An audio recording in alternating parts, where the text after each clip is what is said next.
కొత్తగా మేము డిజైన్ చేసిన స్మార్ట్ కార్డు గురించి నేను వివరించాను.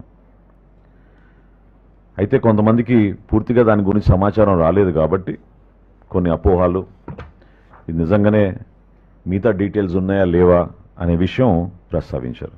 సో బేసికల్గా ఈ స్మార్ట్ కార్డ్ అనేది దీంట్లో క్యూఆర్ కోడ్ కూడా ఉంటుంది. ఆ సెక్యూరిటీ ఫీచర్స్ గురించి మీకు వివరిస్తూ కుటుంబ సభ్యుల వివరాలు వెనక చాలా క్లియర్గా కనపడేటట్టు బోల్డ్గా సింపుల్ ఫార్మాట్లో ఇది ఒకటి గమనించాలి మీరు.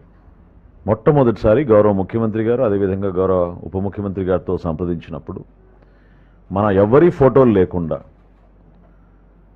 పౌరుడికి ఉపయోగపడే విధంగా కేవలం మన చిహ్నాలే పెట్టి మనం ఈ కార్డుని రూపొందించుదామని వారు సూచించడం జరిగింది. దానికి అనుగుణంగా ఈ రైస్ కార్డ్ని కొత్తగా డిజైన్ చేసి ఎవరైనా ఎటువంటి సమస్యలు వచ్చినా వాళ్ళకి ఏమైనా సలహాలు ఉన్నా దానికో టోల్ ఫ్రీ నంబర్ కూడా మేము వివరిస్తూ వెనకాల ఈ 1967 అనే నంబర్ పెట్టి వీళ్ళకి వేస్తున్నాం.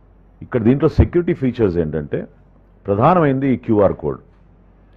ఈ క్యూఆర్ కోడ్ వల్ల స్కాన్ చేయగానే గత 6 నెలల నుంచి మీరు ఎక్కడ రేషన్ తీసుకున్నారు, ఎంతవరకు తీసుకున్నారు, ఏ ఫేర్ ప్రైస్ షాప్లో మీరు తీసుకున్నారు, ఈ వివరాలన్నీ కూడా మా దగ్గర ఉంటాయి.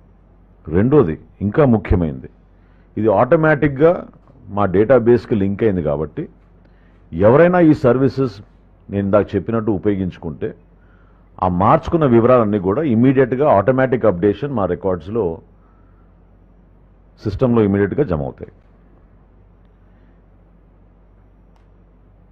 ఈ ప్రధానమైన ఈ 4 ముఖ్య అంశాలు, ఒకటేంటంటే గతంలో మీరు చూసిన పెద్ద రైస్ కార్డులు, రేషన్ కార్డులు, వాటిలో ఎవరి ఫోటోలు వాళ్ళు నింపుకునే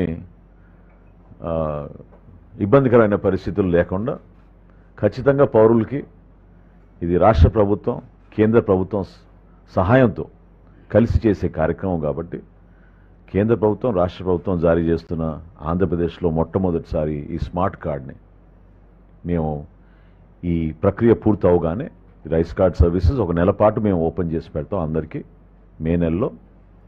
సో గ్రామ సచివాలయం, వార్డు సచివాలయంలో పోయి నమోదు చేసుకోవచ్చు. అదేవిధంగా ఒక వారం తర్వాత